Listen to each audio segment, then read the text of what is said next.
gesture. He dropped in at various respectable clubs and did various respectable things. He went into other places and did other things not so respectable.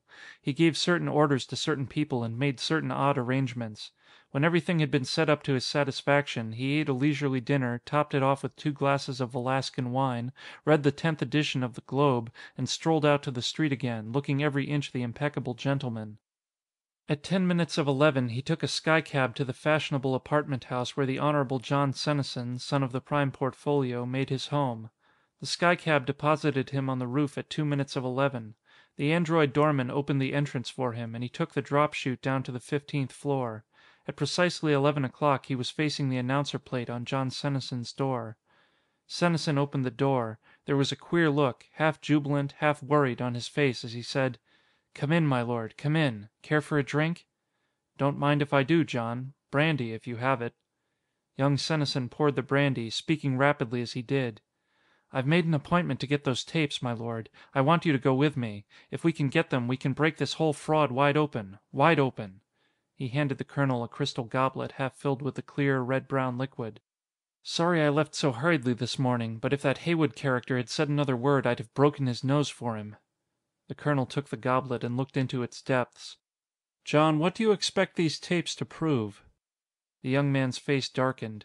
He walked across the spacious room, brandy goblet in hand, and sat down on the wall couch before he spoke. "Just what I told you, my lord. I expect to prove that my father's mind has been tampered with, that he is not responsible for the decisions that have been made in his name, that he is going to lose his position and his reputation and his career for something that he would never have done in his right mind, that he has been the duped pawn of someone else." The colonel walked over toward the couch and stood over the young man. "Someone? You keep referring to someone. Ever since you asked me to help you, you've been mysterious about this someone. Whom do you suspect?" Senesin looked up at the colonel for a long moment before he answered. Then, "I suspect the Emperor himself," he said, half defiantly. The colonel raised his finely drawn brows just a fraction of an inch, as though he hadn't known what the answer would be. "The Emperor? Hannikar IV? Isn't that a little far-fetched?" Senesin shook his head vehemently.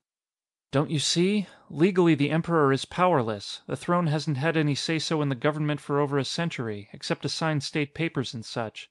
But suppose an emperor came along who wanted power, power such as the old emperors used to have. How would he go about getting it? By controlling the government. He could slowly force them to give him back the powers that the people of the Empire have taken so many centuries to obtain." The colonel shook his head.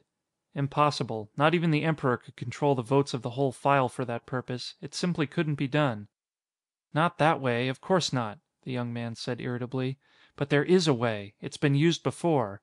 Are you up on your history?" "Reasonably well," the colonel said dryly.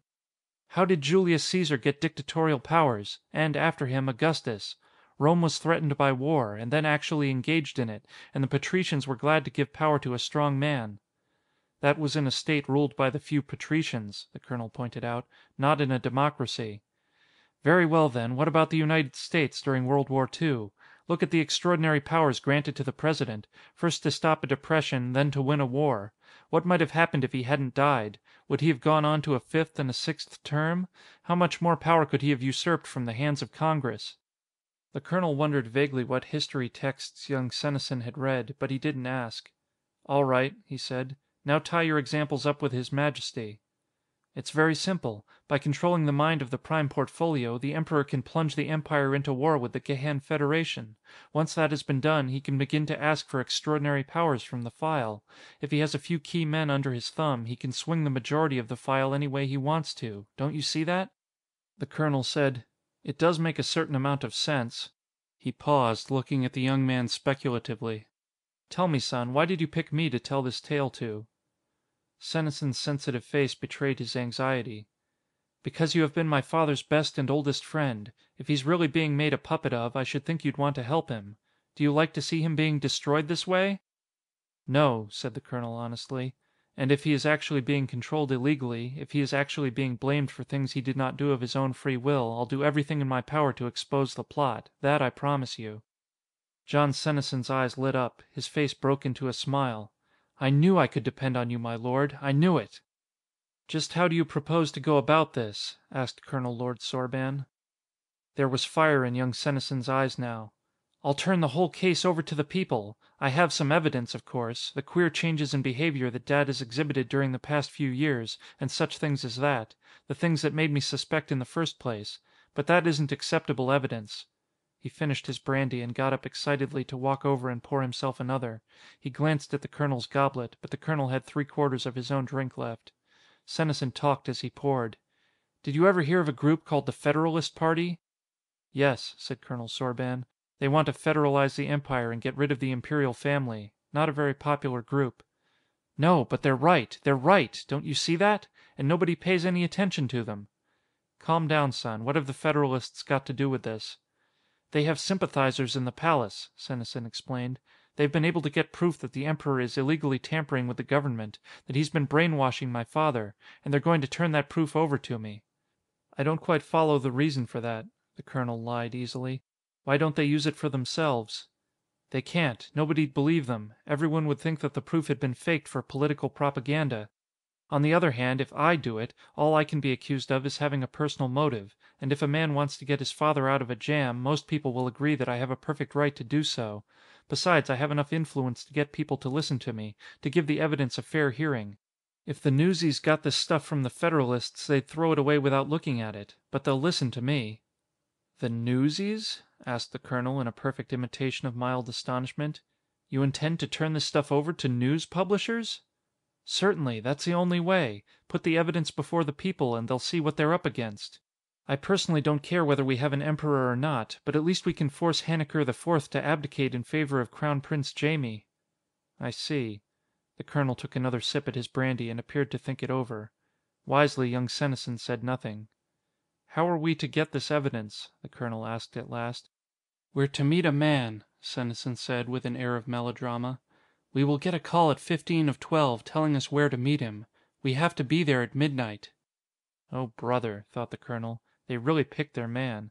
They've got him thinking he's hip deep in a romantic spy story. Was I that way at 22? A romantic? I suppose I must have been. Why else would I have joined the guards? Not for the pay, certainly. Hell, I guess I'm still a romantic, in a way. Being a secret agent isn't all fun and games, but it has its compensations." Aloud, he said, "Very well, son, I'll go with you. Did you tell them there'd be someone accompanying you?" "I told them I'd have a friend along. I told them it would be you. They said it was all right, that they knew you were a friend of Dad's.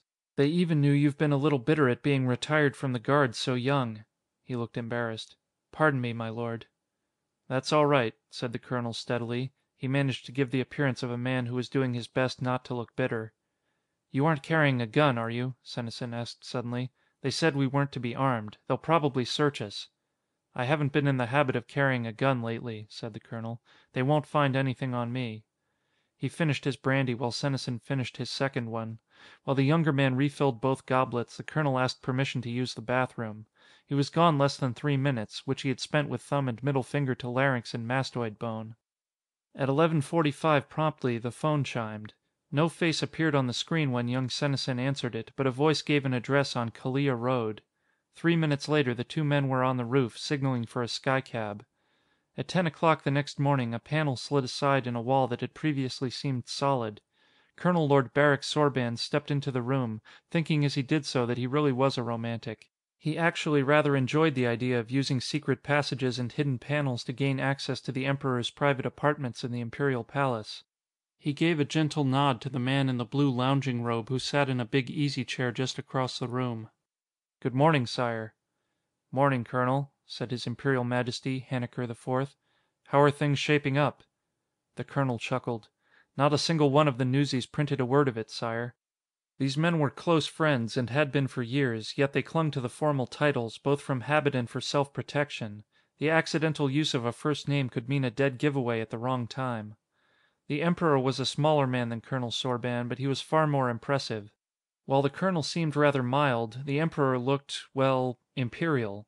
He looked just as an emperor ought to look: handsome, dark-haired, stern at times and kindly at others. The square jaw gave an impression of firmness of character, while the sapphire blue eyes were penetrating without being harsh or hard. "What about the Senesin boy?" he asked. "He's in jail," said the colonel. His Imperial Majesty raised an eyebrow. "Oh?" It was a question and a command. "Not by my orders," said the colonel quickly. "He got a little upset. He'd taken